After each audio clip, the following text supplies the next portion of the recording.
Tell you what, this place is a beehive of activity.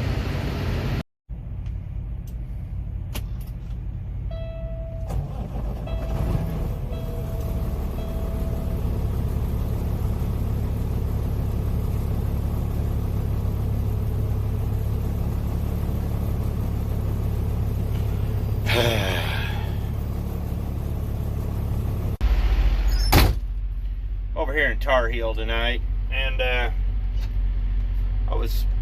had something on my mind about kind of big picture. You know, a lot of people aren't, got a little dark there, a lot of people really aren't seeing the big picture. The big picture is pretty important, so let's get to it. It's that time of year where everybody on Facebook and TikTok and all that is starting to dole out tax advice, which Facebook is always the place you should go for taxes, just like YouTube. But they're also asking the same old questions, and they're getting, predictably, the same results. And I've been thinking, your job hunt needs to be your full-time job. And when you're looking for a place to go, you know, you really need to put your best foot forward.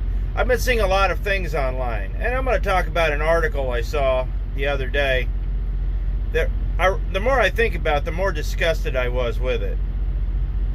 Now, I hate to use the word propaganda, but it was about a gal. I mean, it was a feel-good story, and that's all it was, because the more I got thinking about it, the more I was thinking, wait a minute, time out. The numbers aren't lining up. This, that, and the other thing. And when I really got to reading into the story, I was like, there's no way. There's absolutely no way. She's either got banging freight and she's only working 9 to 5, or this is crap. And basically a story about a gal who she grossed $144,000 and she netted $72 owning her own truck. And I was thinking, I don't have all the pieces of the story, but the more I think about it, the more I was like, no, because I netted $136,000 owning my own truck and netted 17. Now, part of the reason I bring this up is because it leads to false pretenses in being an owner-operator, and it tells you, you know, that your expenses are going to be low, this, that, or the other thing. Nothing be further from the truth. It takes a long time, and it helps if you have a mentor in the trucking business, don't get me wrong. And it helps if you have a friend and somebody who can lead you and guide you and basically more or less take you by the hand and show you the way. But when I see stories like this, it makes me angry, because these aren't the reality of the average guy. The average guy, I'm over here at Smithfield right now in Tar Heel, and it's full of, well, there's one particular company out of East Dubuque, Illinois, that starts with an H, and they pretty much run this along with another company called Spanglish out of Utah. And the majority of these trucks I see are lease purchase trucks. And I just had an interesting conversation with a gal who was supposed to have been home Saturday, lives 70 miles from here, and she still ain't home. I'm like, what's the problem? Well, I know what the problem is. The problem is simple. They're holding that truck over her head. There we go. The problem is simple. They're busy holding that truck over her head. If it had been anybody else, like with me, I was supposed to have been home Saturday and I'm still sitting here screwing around 70 miles from the house, I'm dropping the trailer and I'm going home.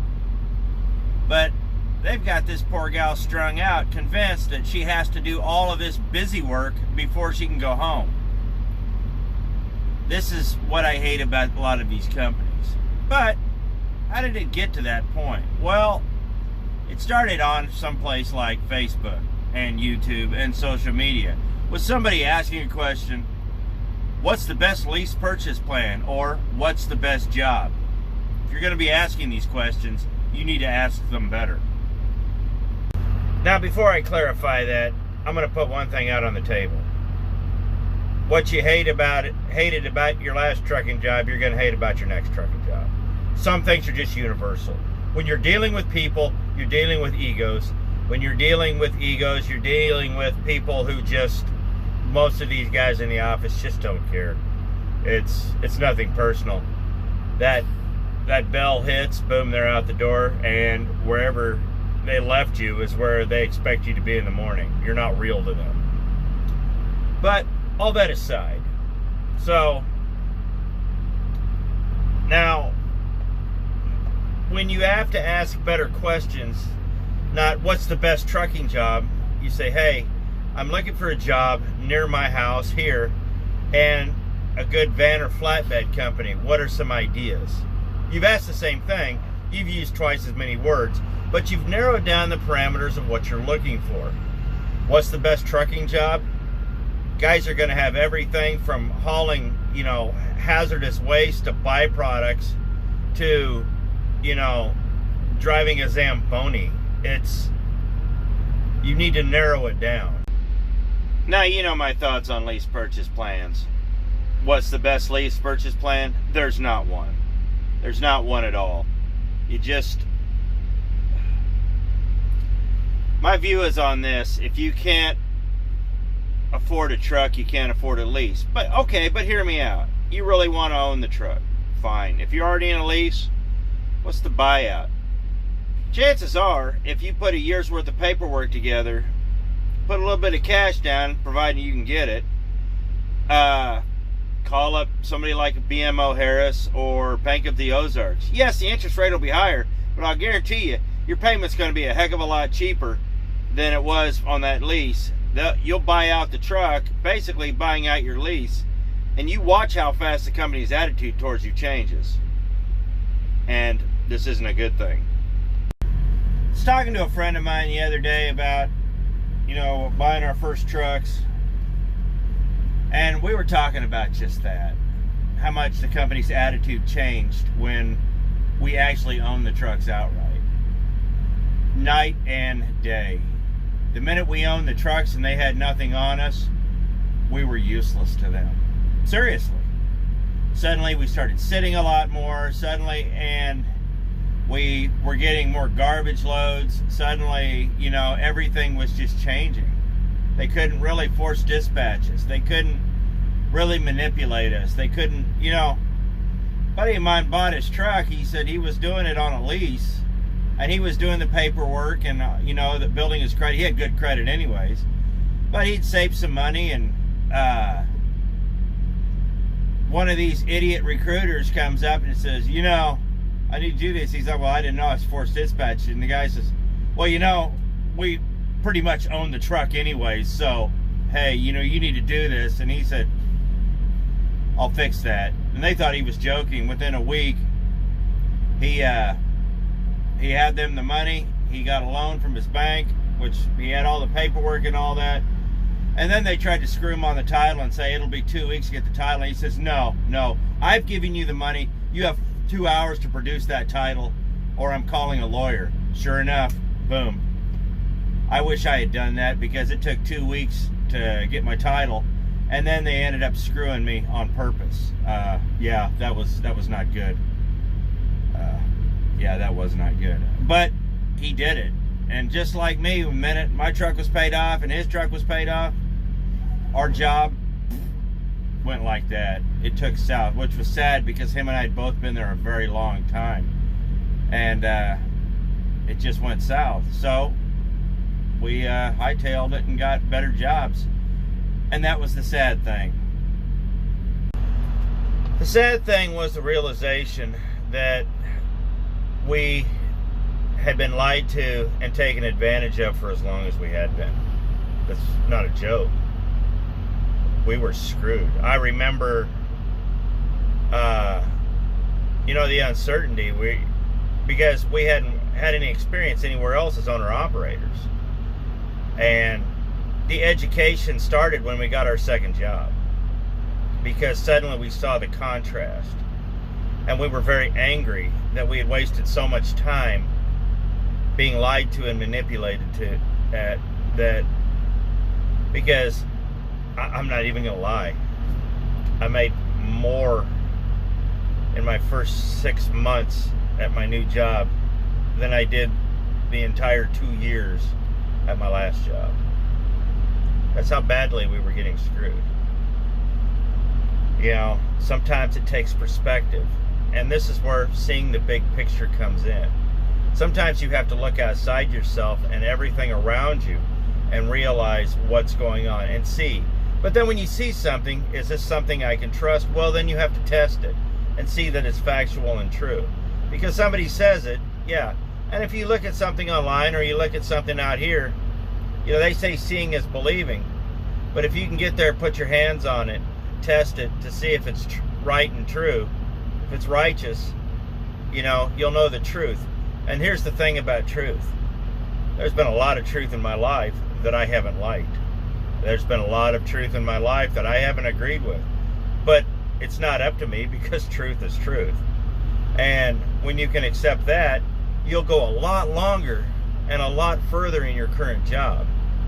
You know, it took perspective, but it also took a big picture to really see what we were doing.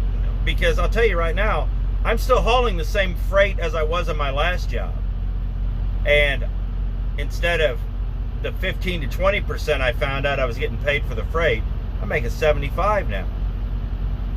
You know, hauling the same freight. That's, remember, perspective. That's how badly they were taking me. That's how badly they were taking all of us. As I've said before, your first job is probably not going to be your last job. For most people, it's not. You're going to figure out where you want to go. And that starts with asking questions. That starts with asking the right questions. So, where do you want to go from here? Well, you know, I never thought I'd be here. I've hauled tankers. I've hauled car haulers, flatbeds, hazmat, reefer, dry van. Never hauled a container. But grain wagons. I've hauled a lot of different things. This truly was not on the top of my list for a while, hauling refrigerated van. I mean, but it is what it is, and it did pan out. Your first job, and you're really just getting your feet wet. It's going to take a year or two to level out. But once you get to your second job, or you get a few years into it, and you ask all the questions and you start gathering knowledge and information, you can really start putting things together. A buddy of mine I was telling you about that we were leasing trucks. One day he just was like, you know, I want to go do X, Y, and Z. And he went, filed his paperwork, got his own authority, bought a bull rack. And he went back hauling bulls, but this time as the owner. Bought a few trucks, had some ups and downs with them. Ended up getting some flatbeds, and he hauls hay now too. He kind of worked into a job that suited him. He ended up being a massive guy leasing trailers. He leased trailers all over, and eventually he got tired of it, sold out, and now he's a farmer. And he still hauls hay and cows, but he's got a big goat farm now. And but the fact of the matter was, he had to go through the fire to get where he needed to be. And perseverance is one of those things. You have to be able to weather the storm and not be willing to throw the towel in when things don't work out the first time, the second time, or the third time. Because I'm going to tell you what, it takes time. We live in a world of instant gratification, and you know, everything is quick. The fact of the matter is, you're not going to make any money your first year. You may not even make any money your second year, but you might your third. You might get your feet under you. I know a lot of guys that struggle for a year or two, then hit it. I know a lot of guys that hit it right out of the gate. It all depends on just multiple things. Big picture. You know, sometimes you have to be willing to do things you don't want to do. I go places I don't want to go. I go to a lot of places I don't want to go. But I do know that it's all round robin. So you just have to put in your time. That's the important thing. Put in your time, put in the work. And eventually things will come around. You know, I'm not going to guarantee that you're going to hit a home run. I'm not going to guarantee that this job will work out for you. Truck driving is not for everyone. But it can be rewarding. You know, you just put your best foot forward and give it a try. I never thought I'd own a truck, much less a pink one. I tell people, I said, you wouldn't believe the deal a guy will give you on a truck that the dealer can't sell. But I just felt like I needed to make this video because I'm watching people asking, the whole cycle of questions is starting all over again. In reality, most of the people I've met know exactly what they need to do, but they're looking for an easy way out. They're looking for an easy answer, a quick solution. And there isn't one. I don't have one. There isn't one. It's a lot of work. You know, they want it all, and they want it now, and they want everything with it. You know, sorry, it doesn't happen that way. But in reality, if you work a few years, I've been at this working on my 22nd year now, it can get pretty good. Trucking has allowed me to do a lot of things I've wanted to do. So it's all about perspective. It's all about the big picture. So when you're looking for a job, oh, excuse me, it's getting rather late. So when you're looking for a job, when you're looking for your next job, take the sum of your experience and think about what you want, and then go for it. If you want to try something new, go for it. If you've been hauling refrigerated van and you don't like it, but you want to try flatbed, go for it. That's what I'm saying. Don't be scared to try something new. If it doesn't work out, who cares? It didn't work. You know, you tried it. And I'd rather see somebody try something and fail, and then instead of wonder what would have happened had they tried it. I know too many guys like that, 50, 60, 70 years old, wondering what would have happened if. There's no need for that. You know, if you're young and you want to try it, try it. I know guys that are 60 years old trying other things. So that's all I got, man. It was just something was weighing on my mind, and opportunities out there. Put your best foot forward, and we'll see you next video.